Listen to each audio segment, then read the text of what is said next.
Hello everybody, and thank you for joining me. This is Ciara from Ciara T Designs, and today I have this really pretty blended background bird card to share with you. So let's jump right in. So I'm going to create my base first. I have a big piece of my white cardstock that I like to use for bases, and I am using my Rotary trimmer for this simply because I'm creating a 5x7 card, and I find this the easiest way. You can use a 12x12 trimmer, that works too. It's just that this one's out, so it was the easiest one for me to grab. So I cut my large piece of cardstock that was standard size, 8.5 by 11, down to 10 by 7 so that I could score it at the 5-inch mark and give myself a 5x7 card. And then I also cut down a black mat to go behind the blended panel and a piece of my favorite HammerMill Cardstock to go as the blended panel when I start working with my Oxide inks. And for this, I honestly just kind of left about...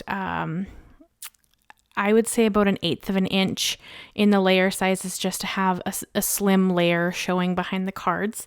So each layer is about 1/8 of an inch smaller than the layer below it. Hopefully that kind of makes sense. That's kind of, I just eyeball the measurements, especially with the rotary trimmer and not having like a piece of paper that's, sitting exactly on the measurements. It doesn't really bother me if they're not perfect. That doesn't really matter to me. But if that does matter to you, of course, a 12x12 trimmer might be a little easier to see where you want your measurements. And then I brought in, this is an older die I've had in my stash for quite a while. Hopefully it's still available. Everything I use will be linked and listed down below. And if it's something unavailable, I'll try to find you an alternative for it. But this is from the SpellBinders Build a Winter Birdhouse die. It's just this really cool branch that is in that die set, and I thought that would look really neat on this card. It's a die set Vicky Papineau brought out, I want to say maybe even 2 years ago now. So I don't know if it's still available, but if it is, as I said, I will have it linked and listed down below. Or alternatively, something similar so that you can still kind of recreate this card if that's something you want to do. So I did run it through my switch with the same black cardstock I used for the mat, just because I thought that would look really nice. I'm going to bring in a different black for the birds, which you guys will have seen in the opening shots of the card there when we kind of started the video, but we'll get to that in a minute. This is going to be my blended panel. Now I picked colors I knew would create, this is a sunset that I dream about. It's all, oranges and yellows and pinks, and that's kind of, I don't know, when I think of like paradise and sitting on a beach or like seeing the sunset, this is kind of the colors that I end up imagining. So this is kind of what I end up reaching for because I thought it would be really pretty. I mean, it's not necessarily a realistic sunset color, but that's okay. I think that a lot of whimsy can go into our cards and they're still just as stunning and people still read them as what it is. So it works out, I think. So the 5 colors I chose to use for this is I started with Squeezed Lemonade. Then I worked into Carved Pumpkin, Abandoned Coral, Picked Raspberry, and I finished off with Kitsch Flamingo. So I kind of went yellow, orange, and then 3 shades of pink, starting with Abandoned Coral, which is closer to an orangey pink than a reddy pink. A coral would be kind of like a reddy orangey pink as opposed to these brighter pinks that I'm gonna have at the top. So we kind of go light to a darker tone and then back out to a lighter tone. I just thought that looked really neat. There's no real rhyme or reason. I just pick colors that make me smile generally, and these are some of those colors. So that's kind of what I chose for my colors. This would look stunning with any kind of a background though. I mean, really, we're just creating a sky behind the birds, and then I just choose colors that I really like. If you wanted to choose shades of blue, that would look equally as pretty. So it's really whatever color combo you love is easily usable here. And so I did blend through all of my colors, and then I gently went over them again to kind of help them blend. And keep in mind, these will settle back a little as well, as you can see here. And then I wanted to create a little bit of clouds in the background. So I brought in, this is a Slimline stencil from Simon Says Stamp, and I'm going to pounce some of the unicorn ink from Hero Arts. It's just a white pigment ink into the clouds to kind of give them texture as well as some different colors. I shouldn't say color because it's all white, but you'll get different levels of white. Hopefully that kind of makes sense. Like I want some lighter areas, some darker areas. Like I kind of want there to be variation in my cloud. So pouncing the color allows that because it will be heavier in certain areas and lighter in other areas. So you kind of get that more of a dimension to your cloud. This will also dry back. They won't be as vibrant as they currently are here. So keep that in mind as well. And then I kind of just moved my stencil around how I wanted it. I ended up putting 5 clouds in the upper kind of pink area. I kind of wish I had brought them down a little bit further, but I think that it still turned out really pretty, so I don't really mind. And then for my birds, I remembered that I have these deco sheets from Tim Holtz. These are the Halloween version of them. There was a winter version and a holiday version as well, but these are the Halloween ones. So in this one, you get a silvery black, a silvery orange, like a burnty orange, and a silvery purple. So I brought out this silvery black, the shiny black. It's like a sparkly, but the sparkles look silver.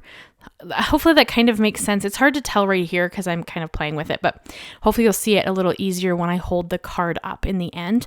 And now these are, as far as I understand, a glitter vinyl. So it's very thin material on its own, but if you adhere it to a piece of cardstock, which is what I'm doing here, this is another piece of my favoriteest HammerMill cardstock. It's really easy to then die cut and do whatever you want because it's sticky backed and it is very sticky, very adhesive. So it has no issue sticking to that piece of cardstock. And then I can die cut it easily and it kind of gives it a little more stability as well. Because if you do it on the carrier sheet, I mean, it could just lift off and then you just kind of have stickers.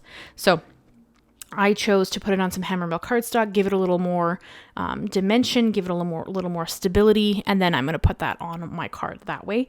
You could do it differently. I chose to use HammerMill because it's a bit of a heavier weight cardstock as well, so I wasn't worried about the die cutting being an issue or having the legs be flimsy when I finished cutting it. So I brought in the Tim Holtz Silhouette bird dies. That's what I'm using here. I picked out 5 of them from the set. I believe there's 10 in the die set.